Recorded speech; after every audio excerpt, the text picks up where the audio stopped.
ఉచిత IVF IUI consultation, ఉచిత ultrasound scan. 49 అంటే సంతానం, 49 అంటే సంతోషం. ఈ రోజు ఒక అమానుషమైన ఘటనని మనం అందరం చూస్తున్నాం వీడియో రూపంలో.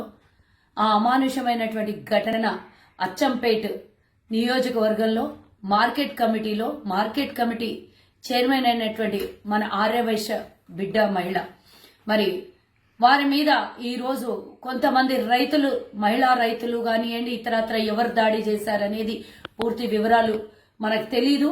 అయినా గాని ఒక మార్కెట్ కమిటీ చైర్మన్, ఒక మహిళ తన మీద ఈ విధమైనటువంటి దాడి చేయటం ఏంది అనేది మేము ప్రశ్నిస్తున్నాం. ఎందుకు ఈ విధంగా దాడి చేయాల్సినటువంటి అవసరం వచ్చింది?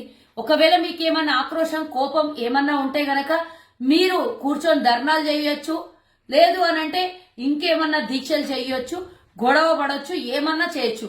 కానీ ఒక చైర్మన్ ఉన్నత స్థానంలో కూర్చున్నటువంటి ఆ చైర్మన్ కి అందరు లాక్కొని వచ్చి రోడ్డు మీద చీరపట్టి లాగి రోడ్డు మీద ఈడ్చుకొని పోవడం అనేది ఎంత దారుణమైన ఘటననో, ఇంత భయంకరమైన ఘటనని ఎవ్వరు కూడా ఉపేక్షించేది లేదు.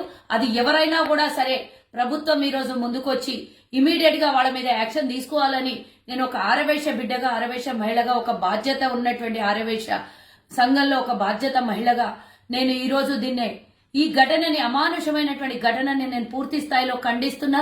ఎవరున్నా ఉపేక్షించేది లేదు. దీని విషయంలో అచ్చంపేట ఎమ్మెల్యే గారు అయినటువంటి చిక్కుడు వంశీ గారితో కూడా నేను ఇందాక మాట్లాడడం జరిగింది.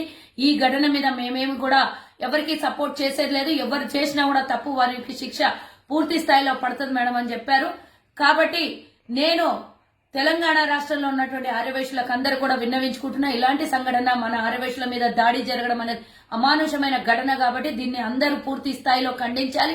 ఎవరైతే తప్పు చేసినో వాళ్ళకి క్షమించొద్దు, డెఫినెట్ గా వాళ్ళకి శిక్షలు పడాలి. మరోసారి మన ఆర్యవైశ్యుల్ని కించపరిచే విధంగా ఎవరైనా దగ్గరకు వస్తే మనం ఏంటో చూపించాల్సినటువంటి అవసరం ఉంటది. కాబట్టి ఒక మహిళకు జరిగిన అందులో ఆర్యవైశ్యులు అంటే అమాయకుల్లాగా కనబడినరా, లేకపోతే దాడులు చేస్తే చూసుకుంటూ ఊరుకుంటారని అనుకున్నారా?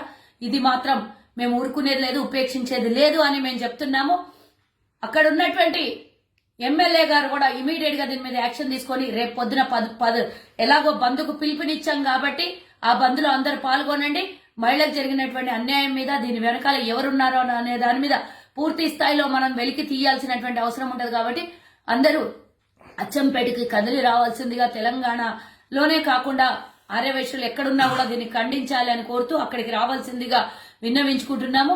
దయచేసి మన ఆర్యవైశ్య కులంలో పార్టీల్ని పక్కకు పెట్టి అవసరమైనప్పుడు అందరూ తప్పు జరిగితే, ఎక్కడ తప్పు జరిగినా అక్కడ ఖండించడానికి మనం ఉన్నాము అని, మనం అందరము సంఘటితంగా ఉంటాము అనే దాన్ని కూడా ఒక సూచన ఇస్తున్నాము.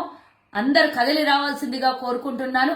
ఇది ఈ రోజు ఆవిడకి జరిగింది, రేపు ఇంకొకళ్ళకి జరగవచ్చు. దీన్ని ఇప్పుడే ఖండించి మనం అందరం ఏకం కావాలని మరోసారి కోరుకుంటూ, దయచేసి అందరు అచ్చంపేటకి తనకు సానుభూతి తెలియజేసటంతో పాటు కంప్లైంట్ ఇవ్వడానికి, అక్కడ బంద్కు పిలుపునిచ్చిన దాంట్లో పాల్గొనాలని కూడా కోరుకుంటున్నాను.